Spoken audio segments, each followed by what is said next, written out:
The Archdiocese of Chicago is a vibrant and diverse faith community. We celebrate our faith through worship, evangelization, and reaching out to the needy. Welcome to Catholic Chicago.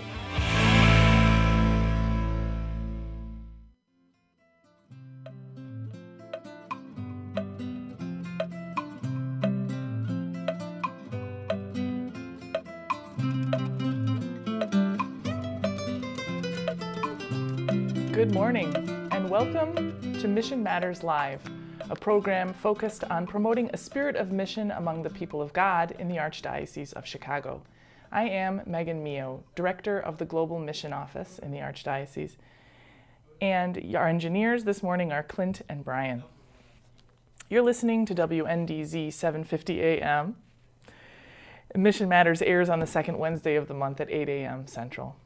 This month, we are here with Father Filbert Ngwila, a priest of the Archdiocese of Chicago who is currently serving as a chaplain in the U.S. Army and at the Edward Hines Jr. Veterans Administration Hospital. Father Filbert lives at St. Mother Theodore Guerin Parish at St. Celestine Church in Elmwood Park. And Father Filbert has also served as a representative of multiple mission causes from his home country of Tanzania. He has spoken about St. Peter's Junior Seminary in the Diocese of Morogoro in Tanzania, the Benignus Center that offers multiple forms of education at different levels in the Diocese of Ifakara in Tanzania. And Father Filbert is speaking this summer in the Summer Mission Appeals for the Daughters of Sacred Heart in Dar es Salaam in Tanzania. So he has many friends back home, and he's been bringing those connections with him here to the Chicago area. Father Filbert is a great example of a priest who we are blessed to have ministering with us here, missionary to us here in the Chicago area, and who maintains his connections with his home country. He's an excellent connector or bridge builder for mission, and the whole church benefits because of it. So, good morning, Father Filbert. Thank you for joining us, and welcome. It's great to have you here. Good morning, Megan, and thanks for having me on Mission Matters Live today. Wonderful. Glad to be here today. We want to kind of introduce you to those who don't already know you, because you are, as I said, a great example of somebody who's been kind of helping us connect with other parts of the world by ministering to us here in Chicago and bringing in some of your friends and bringing in those relationships through those mission appeals. So we're glad to have you. So let's just begin by getting to know you a little bit in your story. So can you tell us about where you're from and how you wound up here ministering? You're a priest of the Archdiocese here. So how did that happen? Yes, I'm a priest of the Archdiocese of Chicago, as you said, and I was born and raised in Tanzania. And to tell you the truth, that before I came to the United States in 2006, like 6 months before I came over here, I never thought that one day I would be in Chicago and be here to serve as a priest of the Archdiocese. Yeah. So I was born and raised in Tanzania in a small village called Kilosa. And I went through my local diocese then in Morogoro at St. Peter's Junior Seminary, hoping that one day I would be a priest of my local diocese there. So kind of that's the connection that I'll talk about later, why I'm doing, I've done missions of St. Peter's Junior Seminary. Okay. But coming from Tanzania, then later on joined a religious order called the Chameleons, Servants of the Sick. Okay. I've not done mission for them yet in the Archdiocese, but every summer also I'll do the mission for the Chameleons. Oh. So I joined the Chameleons, who took me to Kenya, Nairobi for school. Oh, okay. And it was from there that I found my connection to Chicago. I was invited by some priests that were already serving in the Archdiocese of Chicago that came from Tanzania. Okay. Mm-hmm. Through a program then was known as the TUIT program that brought young men from Tanzania, Kenya, and I think a few from Uganda. Mm-hmm. That program was to bring young men into the Archdiocese of Chicago, go through the seminary system and serve in the Archdiocese of Chicago. Yeah. So that's how I found my way over here. And, God always sends us where he wishes. And I'm glad to be in Chicago, a place that I've called home since 2006. Okay. And now I'd like to know about your vocational journey. You mentioned the Camillans that you kind of initially did some discernment with, right? Did you know you wanted to become a priest? And did you envision being a priest and living in another part of the world like this? Essentially, a missionary priest. I mean, you are a missionary priest here in Chicago for us. But how did you discern that, the priesthood? Yeah, so from a very young age, while in Tanzania, as soon as I received my first communion, Mm-hmm. it, it was always something that I wanted to serve at the altar as an altar boy. So there's where it started. I lived in a village that was about 10, maybe 10 miles from the parish. Mm. And during the holidays, I would use my dad's bike actually to go and just be an altar server sometimes during the week. The Okay. mass started at 7, so I'd have to leave so early. Yeah. Right. And so it was that actually planted the seed for me to want one day to be a priest. And that's what saw me go through St. Peter's Junior Seminary, which nurtures young men from a very young age. Actually, I joined St. Peter's Junior Seminary when I was 14. Oh, wow. Great. Again, with the intent of one day to be a diocesan priest. So we were introduced into, saying the breviary, going to mass every day from that age. And actually, we stayed there. And so that was like high school seminary. And after high school, that's where I felt like I'm going to try to join a religious order. There is where I found the chameleons. For some reason, I stayed in Dar es Salaam at my uncle's place, and I met the chameleons that really impressed me with their charism and their mission. Yeah. Now, the chameleons from St. Carmelus de Lelis, their ministry is to serve the sick in hospitals. So that's the connection for my love for chaplaincy. Yeah. Because it started with the chameleons. I was with the chameleons for 4 years. So I did what we call philosophy and postulants and novitiate with the chameleons. Okay. Yeah. Because they're a religious congregation, you have to have that novitiate period. Right. Yeah. Okay. So that was, and how many years then were you with the chameleons? I was with chameleons for 4 years. And as soon as I finished novitiate year, there's where I felt like I needed a little bit of some time to kind of think about whether that's what I wanted to do. And the chameleons, like in all of other religious orders, they have 4 vows, chastity, poverty, obedience. They have the 4th one, which is service to the sick, even at the risk of your own life. So it was so special. The ministry was so direct about serving the sick, even at their own life. And I embraced that. I loved it. At the same time, at a young age, I was still, like 20, 21. I felt like I needed a little bit more time to kind of think whether this is what I want to do. Yeah. And in the midst of all that, there's where I actually got an invitation to come to Chicago. Okay. Sounds like an adventure coming to the U.S. Quite an adventure, yes. Yes. Well, right. You had some questions. I think this is all part of that discernment process when you have those kinds of moments of pause and maybe I need a little more life experience before I'm ready to take this next step, and then something happens. So then when you came to Chicago, you studied at Mundelein Seminary? Correct. So the first time I came, I stayed at St. Joseph's Seminary then. At Loyola University. So all young men that came through the program, the TUIT program, went through Loyola University as St. Joseph Seminary. It was a year to get acclimated to the culture before we go to Mundelein. And it was a very, very important year for me, because coming from another country, come to a totally different culture. And to tell the truth, my trip to Chicago, the first plane ride ever. I had not been on a plane before. So coming here in a different culture, I needed that year where I get to learn a few things before I went to Mundelein. So it was a very crucial year for me. Sure. Yeah, I mean, that's a huge transition. And you had It never was been to the huge. U.S. You'd never been on a plane, so you'd never been to the U.S. before.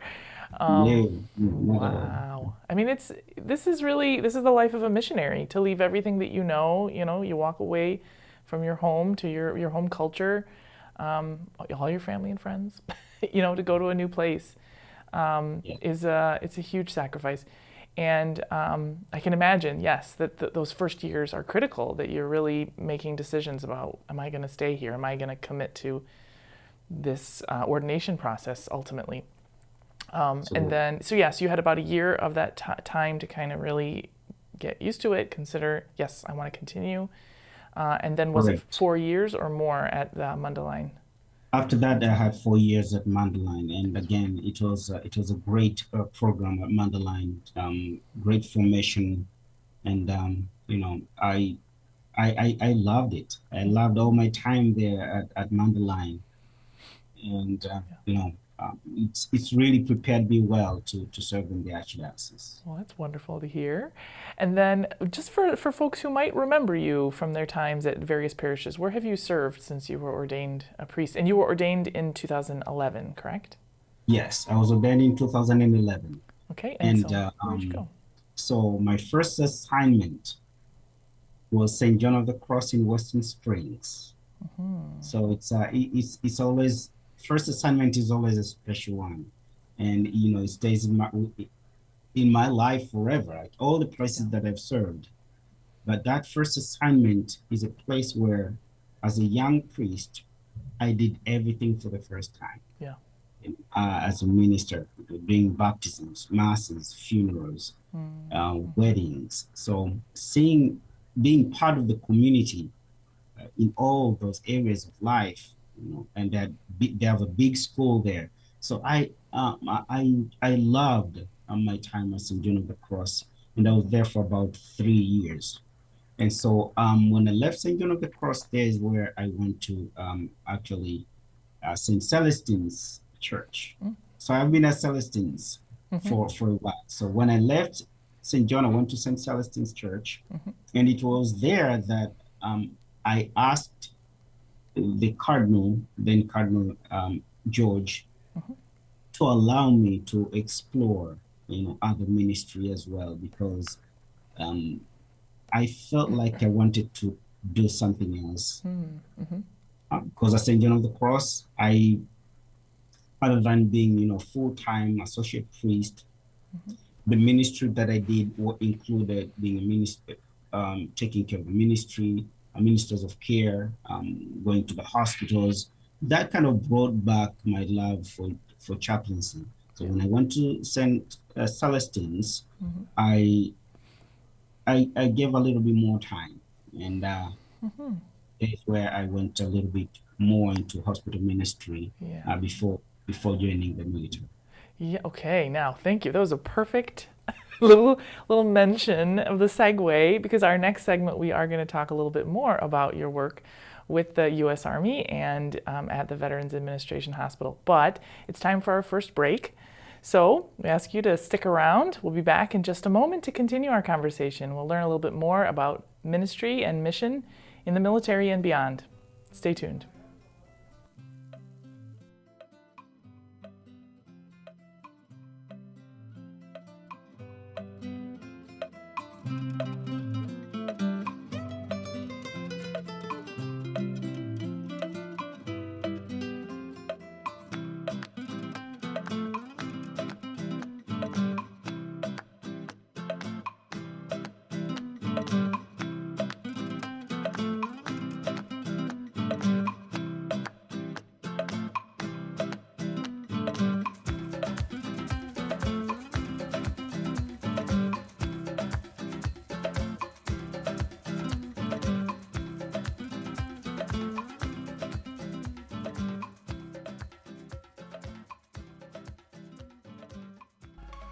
Did you know that Catholic Charities accepts car donations? If you're ready to free up space in your garage and put a stop to all those expenses that go along with owning a car, we will gratefully accept your donation, whether the car is running or not.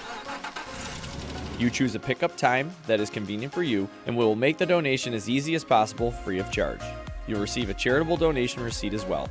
We accept all types of vehicles nationwide, and you will know that your donation is made to Catholic Charities, an agency you can trust.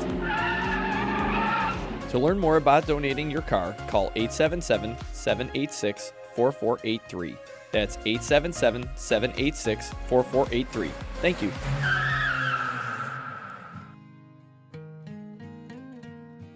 I am a seminarian. The Church needs compassionate and well-trained priests to help guide each of us through life.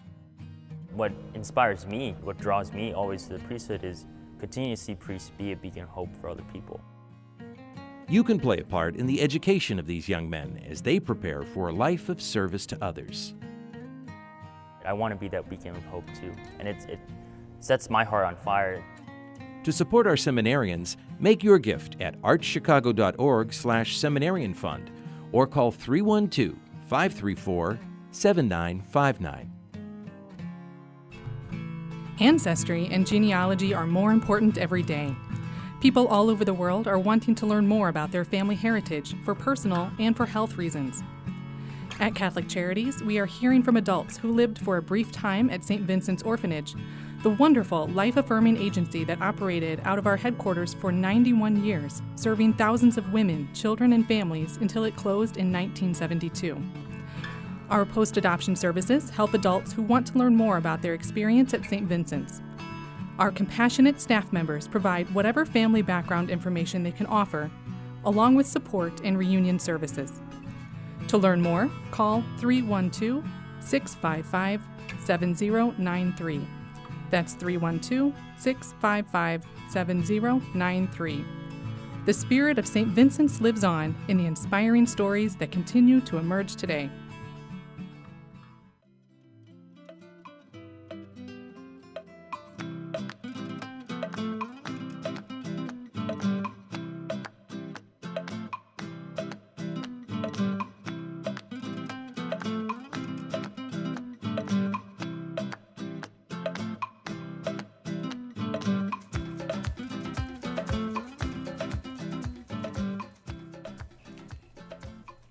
Welcome back to Mission Matters Live. I am Megan Mio, Director of the Global Mission Office here in the Archdiocese of Chicago, and I'm here with Father Filbert Ngwila, a priest of the Archdiocese of Chicago who is originally from Tanzania and who serves as chaplain in the U.S. Army and at Hines Veterans Administration Hospital. In our last segment, Father Phil, you told us about your vocational journey to become a priest and begin ministering here in the U.S. Now, I'd like us to focus a little bit more on your work as a chaplain with the Army and at the Veterans Administration Hospital. So, you were saying that your early experience with the chameleons led you to a love of working with the sick and hospital experiences of chaplaincy and walking with people. So that kind of came back to you after your first few years of ministering as an associate pastor here in the diocese. But now military chaplaincy is a little different too. So tell us about how you found this next step in the path for you.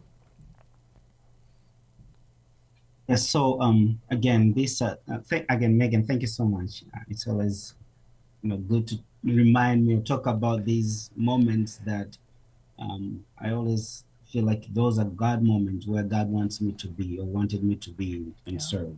So while at Mandaline, once in a while we would have representatives from different branches of service of the military come and do some kind of recruitment. Oh, interesting. So by then I didn't pay a lot of attention and thought maybe one day I would really want to do this. So I would ask questions here and there and then just kind of let that go. But when I went into hospital chaplaincy, when I joined, when I went to St. Celestine's, I served as a chaplain on the south side of Chicago at Holy Cross Hospital.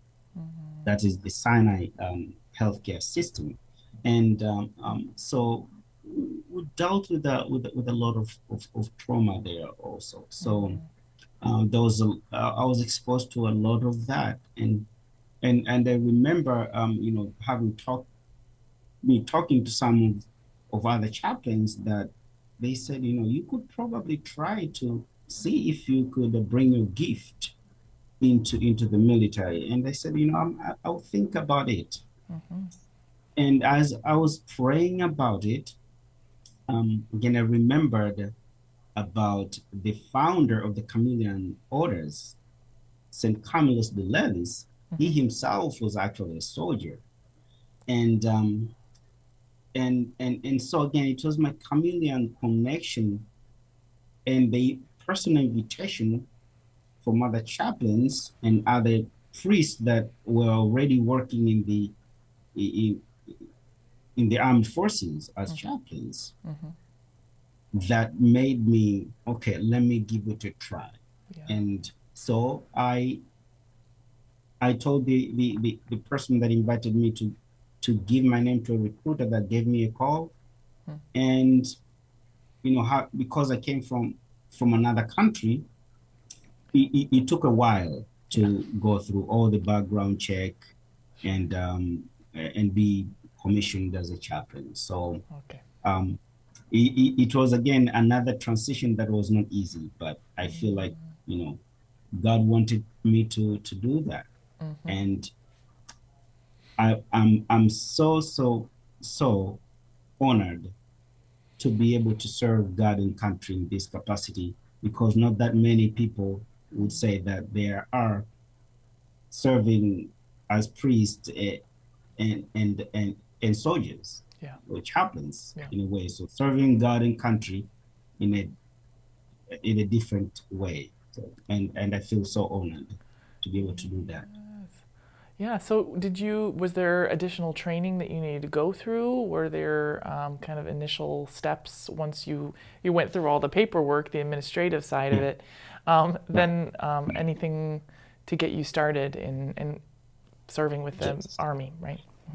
Right, so I was commissioned in 2016, in October 2016. Okay. And immediately after that, I was assigned at Fort Sheridan, which is on the north side.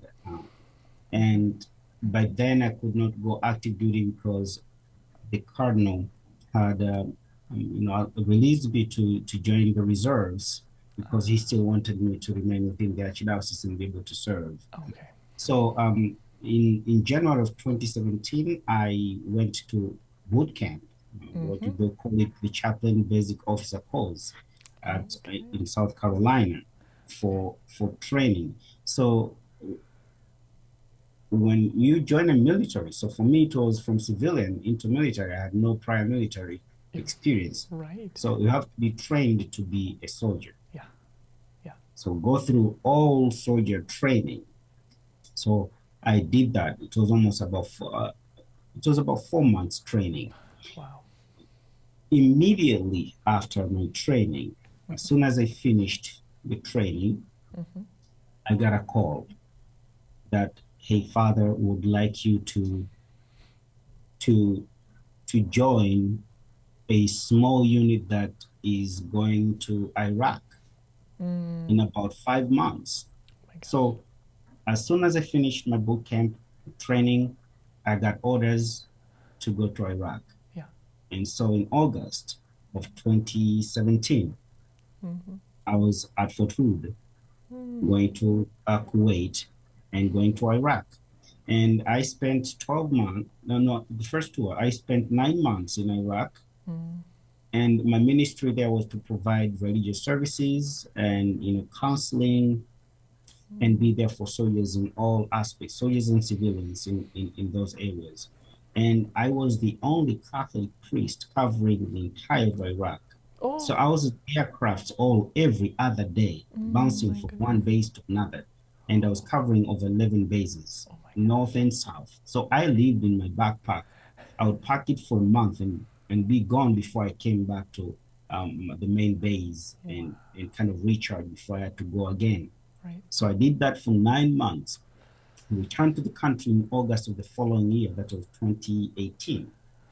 So as soon as I returned to the country, went back to the parish, went back to the hospital, I got another call, like, Father, we could not find your replacement. would you be interested in going back again?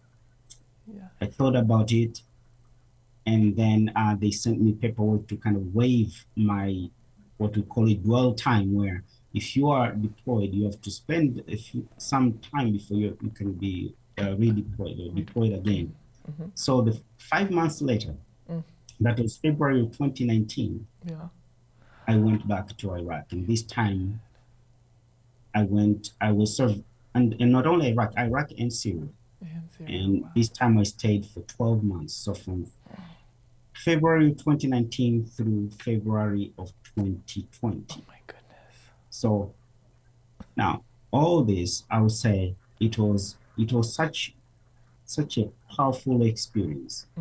I loved every moment that I stayed there. I mean, they were tough days. It's not an easy ministry. Yep.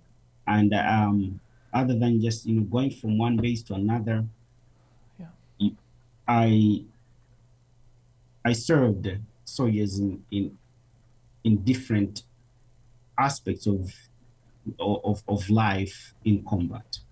That includes, death, includes all other challenges. And you probably remember that in 2020, actually toward the end of 2020, I was right at the I was in Baghdad then when we had some incidents and we had demonstrations, and I could not get out of the country. I could not go anywhere. So we were attacked several times. So those were some of the difficult moments of my time in Iraq.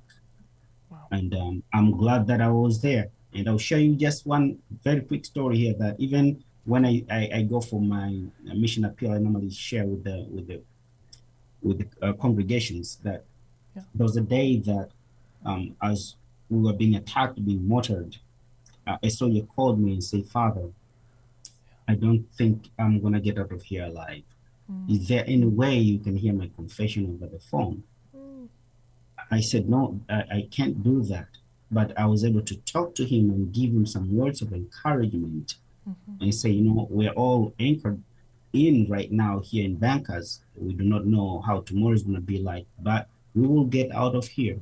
And when we get out of here, I'll be there to hear your confession, but pray, do your act of contrition, and God will see us through.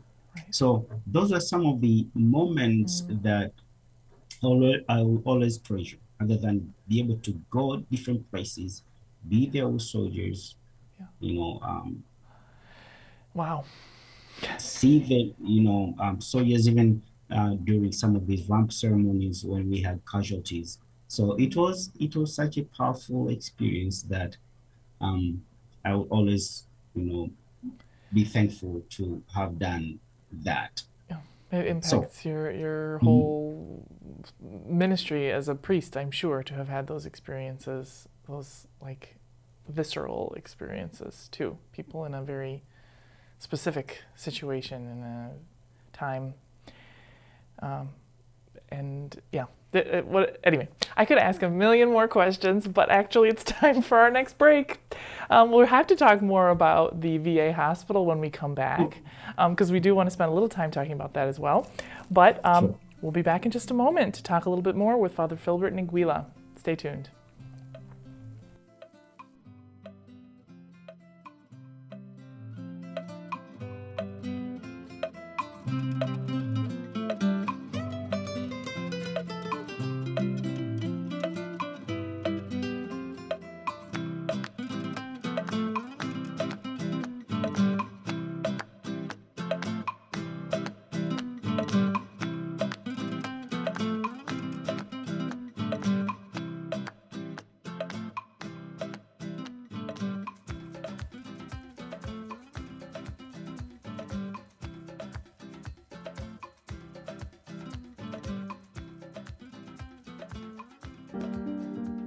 Catholic Charities' Refugee Resettlement Program has been especially busy this year, assisting individuals and families who have fled dangerous situations in their homeland, including Afghanistan and the Ukraine. The refugee resettlement team helps with everything they need to start to rebuild their lives in a new country, including housing, employment, clothing, food, English classes, and referrals for legal and immigration services. The refugees are tremendously grateful for the compassion and practical help they're receiving, and they're giving back and helping each other plan for a brighter, safer future.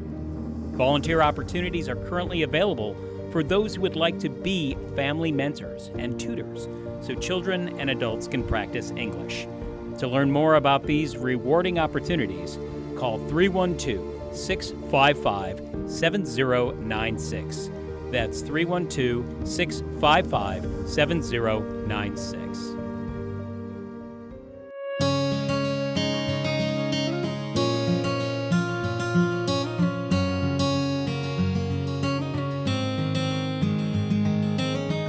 Welcome back.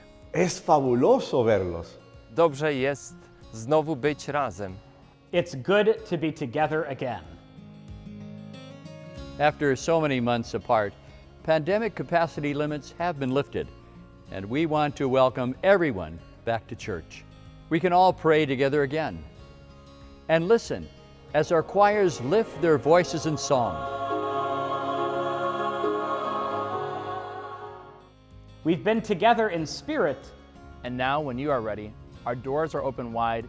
Nuestras puertas están abiertas de par en par. Nasze drzwi są otwarte. And we're here to welcome you back to Catholic Mass.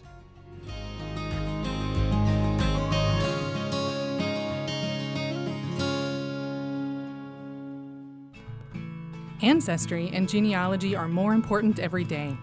People all over the world are wanting to learn more about their family heritage for personal and for health reasons. At Catholic Charities, we are hearing from adults who lived for a brief time at St. Vincent's Orphanage, the wonderful life-affirming agency that operated out of our headquarters for 91 years, serving thousands of women, children, and families until it closed in 1972. Our post-adoption services help adults who want to learn more about their experience at St. Vincent's. Our compassionate staff members provide whatever family background information they can offer, along with support and reunion services. To learn more, call 312-655-7093. That's 312-655-7093. The spirit of St. Vincent's lives on in the inspiring stories that continue to emerge today.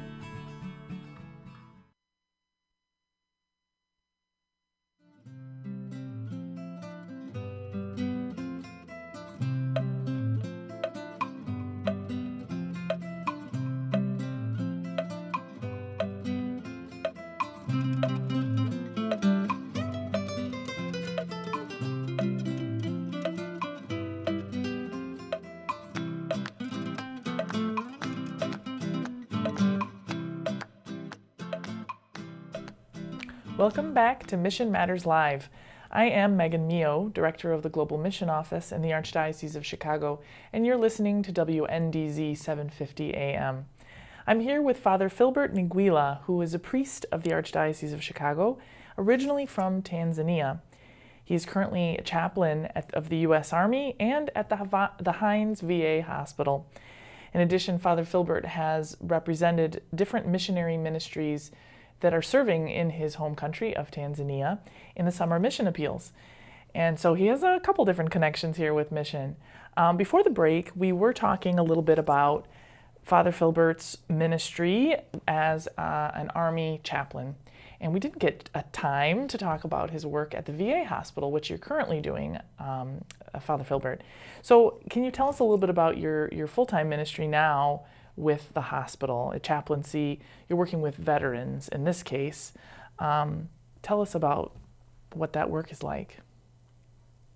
Yes, thanks for having me again, Megan. So it's I'm just going to pull a little bit back from where we ended and connected to with my ministry here. So as soon as I returned in 2020 from my 12 months tour in Iraq and Syria, if you remember, that was the time that COVID hit. We had COVID, everything stopped. So it was at that moment that, I was dealing also with my own struggles and experiences from the war zone. Yes. So as everything stopped, I still wanted to make sure that, I talk to, I have that connection with the VA. And it was at that time that I took more classes on pastoral education to become a chaplain at the VA. So it was during the COVID time that I did that, and I thank the cardinal that eventually, when I asked him to release me to be able to do this, to provide support for veterans, he allowed me. So again, I'm so thankful to be able to do the ministry that I do as full-time chaplain at the VA. So my ministry includes, not only providing spiritual support like all religious services, mass, confessions, anointing of the sick. It also provides support to the family and staff when they go through difficult times, sometimes when we have death. And more than that, so I have a specialty on suicide prevention.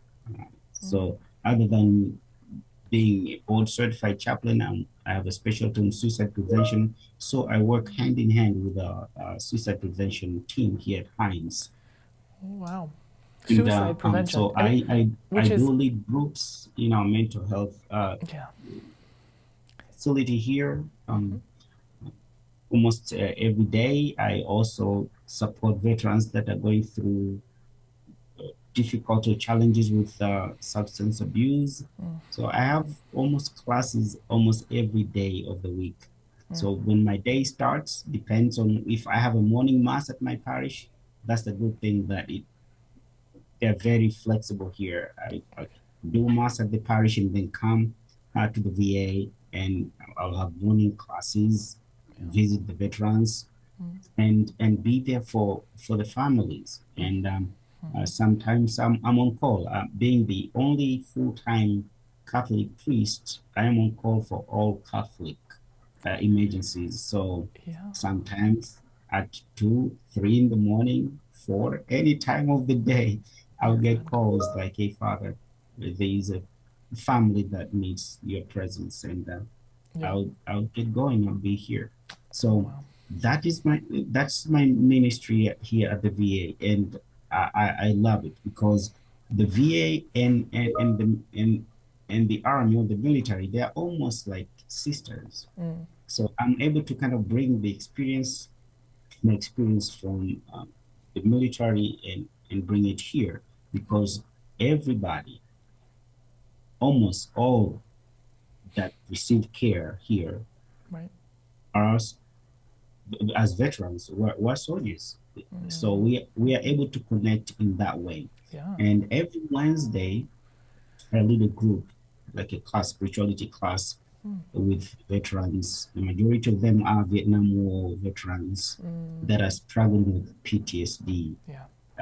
So it's and I'm able to connect with them because I've gone through similar challenges in my time in combat. So that and so many things that I do here at the VA, and this is another ministry that I'm glad that I'm here. You were called to.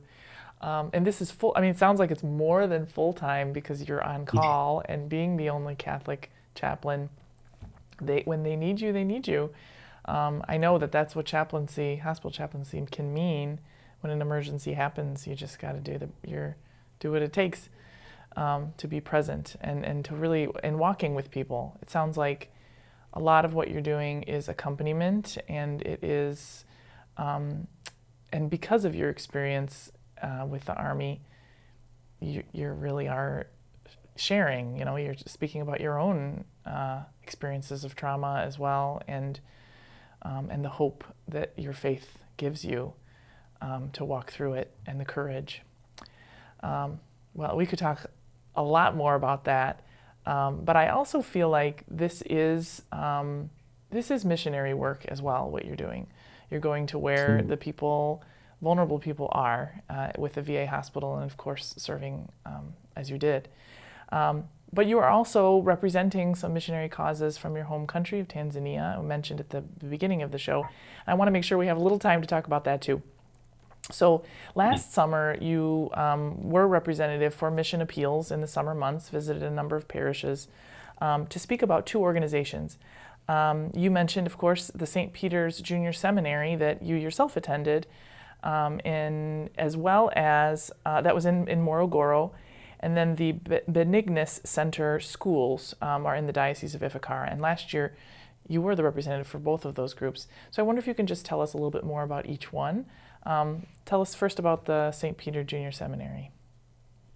Yes, and I don't know how much time we have, but I will talk about them briefly. So like St. Peter's Junior Seminary, as I said at the beginning, it's a place that I actually nurtured my vocation myself. It's a place where young men join at a very young age, going through high school seminary, high school, education, while receiving, Catholic education that prepares them to be priests. And it's a place that I myself went through. And last year I represented them because of, mainly building and be able to provide places for these young men to be able to, because they live there, at least have some kind of basic needs or requirements that will help them in their journey to eventually be priests. And it's one of the biggest seminaries,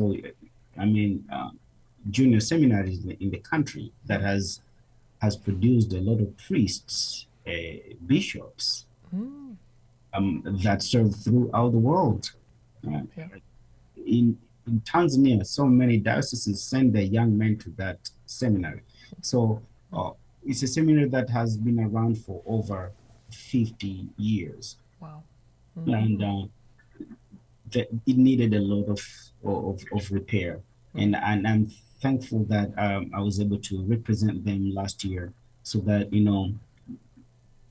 it's a way of giving back and supporting the seminary in their goal to form young men that eventually serve the church. And you never know where. Right. Like me going through there and eventually being here in this country, where I'm able to serve God in country. That's right. I mean, it's a mutuality in mission, I think, too, because, right, we've received so much by having you minister here in our diocese and with our soldiers and with our veterans, that but we're also able to, through the mission cooperation plan, we're cooperating, we're sending some support back. And of course, the learning about this reality when it comes to seminarians and seminaries and in mission countries, I think it's often, we've got lots of people who feel that call, but we don't always have the facilities to help that they get the right education, that they are supported, that they have enough to eat, that they're having a safe place to study and learn and be formed. So that's something that our communities here can help with those financial needs. Now, we're going to take another break, but we're going to talk about the Benignus Center when we come back. But I ask our listeners, stay tuned, because we'll continue our conversation and conclude our conversation to talk about mission in the military and beyond with Father Filbert. Stay tuned.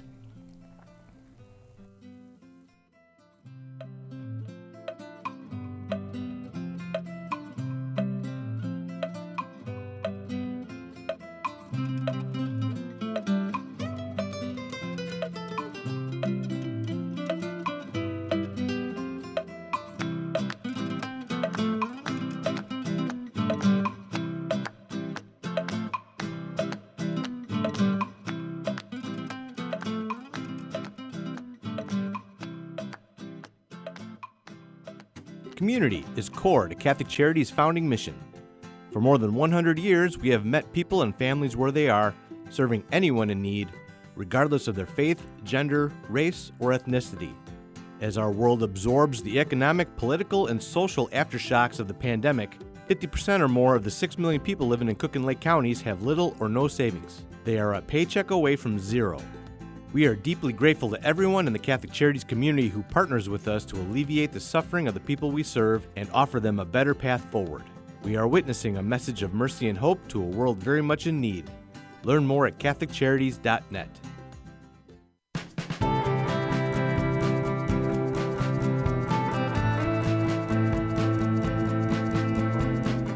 always say, how can you spend your day with 3-year-olds? Seeing the changes that they go through and just the journey and how they grow, this is a very rewarding job. Even though at the end of the day, we're not the highest paid people on earth. And when I have a parent contact me and say, my child loves school, that to me, I'm setting that foundation for their love of learning, because really you are changing lives, you are molding lives. Shape the next generation of leaders. Teach. Apply today at archchicago.org/schooljobs. Catholic Charities' Refugee Resettlement Program has been especially busy this year, assisting individuals and families who have fled dangerous situations in their homeland, including Afghanistan and the Ukraine. The Refugee Resettlement Team helps with everything they need to start to rebuild their lives in a new country, including housing, employment, clothing, food, English classes, and referrals for legal and immigration services. The refugees are tremendously grateful for the compassion and practical help they're receiving, and they're giving back and helping each other plan for a brighter, safer future.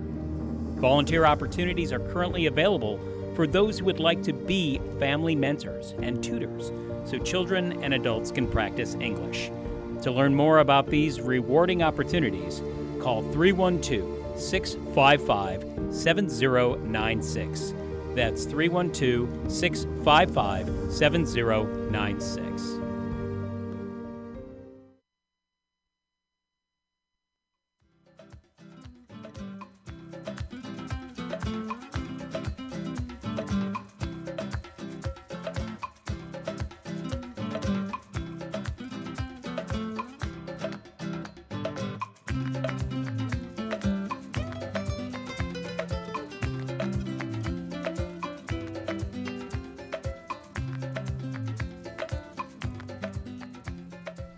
Welcome back to Mission Matters Live. I am Megan Mio, Director of the Global Mission Office, and I'm here with Father Filbert, Chaplain of the U.S. Army and at the Hines VA Hospital. He also served as a mission appeal representative for multiple causes in his own home country of Tanzania.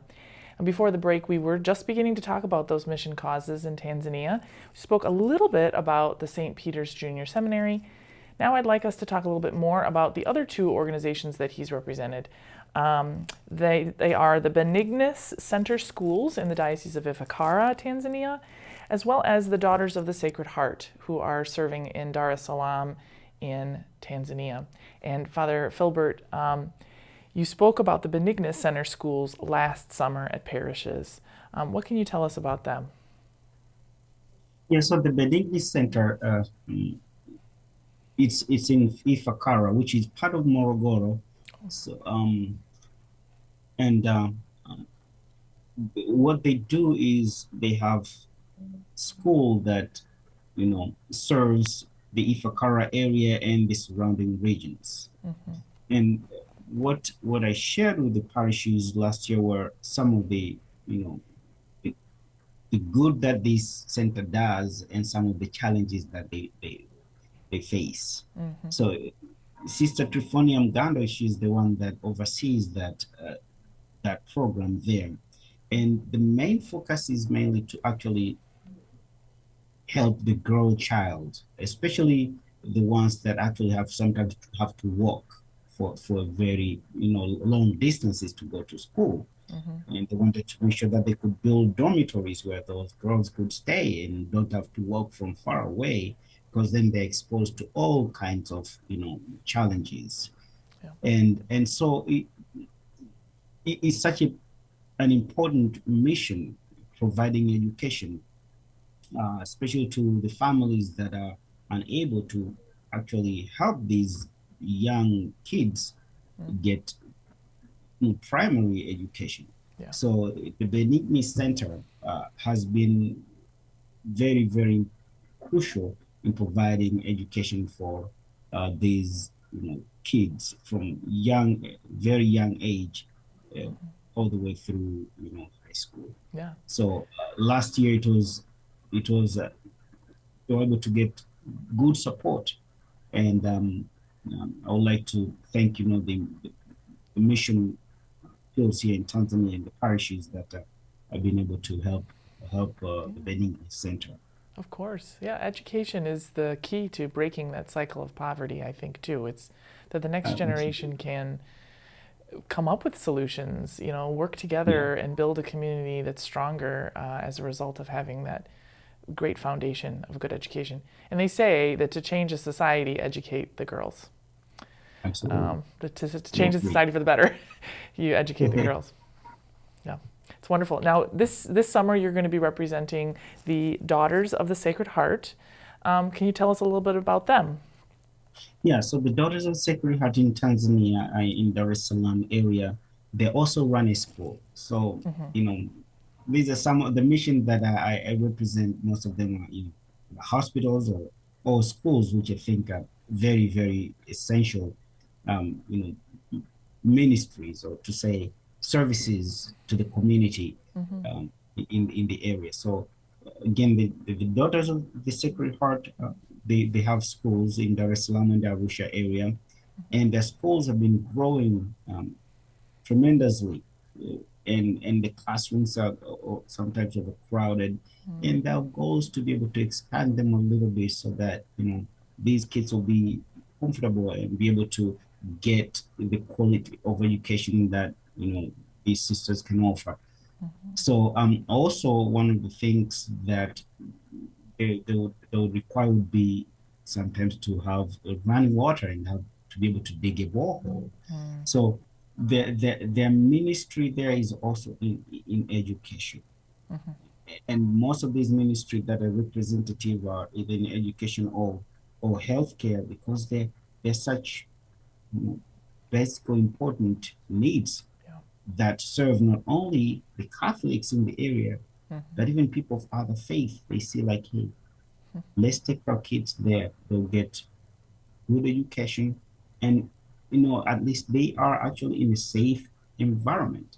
So that's what these sisters offer, something that's really, really appreciated in the society. So that's who I'll be talking about this summer in different places. Yeah. I feel like our mission appeals are an opportunity for our communities here in Chicago to learn, to be educated ourselves about what's going on in other parts of the world. I often tell our mission appeal speakers, don't assume anything.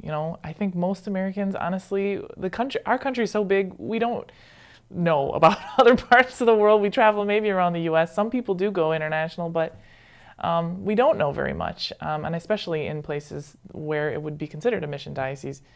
We don't realize some of those challenges. We're just saying about the importance of education. Missionaries, like the Daughters of the Sacred Heart and others, the dioceses there, are providing some of these really basic services like education, like access to clean water, health care, safe housing, in places where there isn't a stable system present. And so it's the church that provides that safety and security. So it's important for our communities to hear about it. So thank you very much for being a representative, a speaker. You work well with our office too, so I appreciate your collaboration with us as we coordinate all those appeals and working with so many parishes. Now we just have about 5 minutes left. But your story is just so compelling. To hear how you came to the U.S., how you've served with our soldiers and with veterans now, and this representation. We're so blessed to have you here as a minister here in the diocese, so thank you for that. I want to give you a chance at the end here to kind of reflect on mission in the military and beyond. In your mind, what would you like our listeners to take away, knowing about your ministry now with soldiers and veterans, and your connection with Tanzania? What would you like the community, our listeners, to think about here at the end, to reflect on?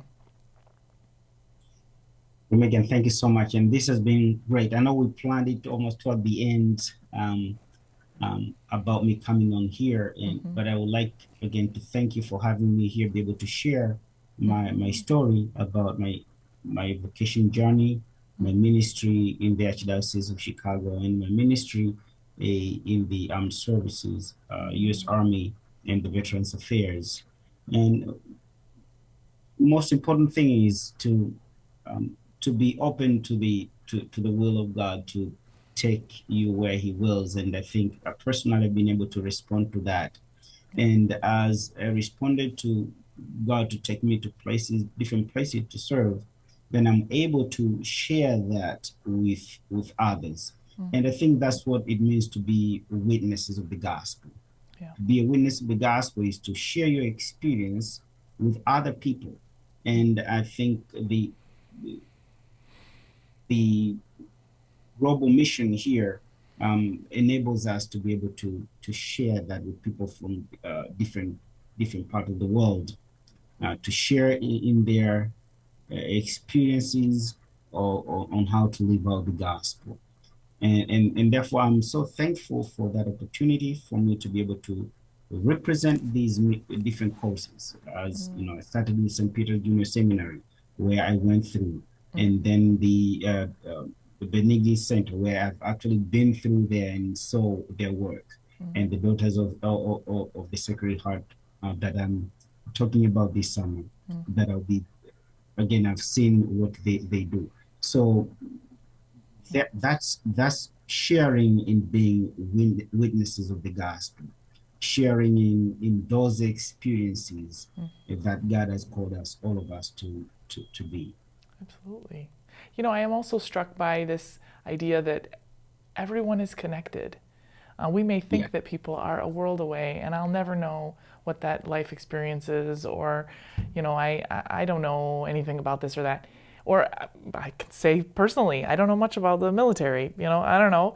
But to hear you speak about this, to hear that sharing, I'm moved, you know. I see that connection through the gospel, at least through our faith, that we are connected, and we are connected with people a world away as well, through our faith, through the human family, you know, and that we are tied together through prayer and, of course, in the work of my office, in the work of the church around the world, through mission, we are connected. And what we do and what we say makes a difference. And you are somebody who just makes that so particularly obvious. You make those connections. You're personally putting yourself in these different places and times and helping to connect us. So thank you very much for that. Well, wonderful. It was wonderful to have you here, Father Filbert. You're truly a missionary too, and with us here in the Chicago area. We're blessed to have you. And of course, we thank you for your service with the U.S. Army and with our veterans. May God protect all who serve, and of course, may God protect all those vulnerable in Tanzania and in all mission dioceses as well. Thank you very much. Thank you. Thanks, Megan. And thank you for listening. And remember, always be on mission.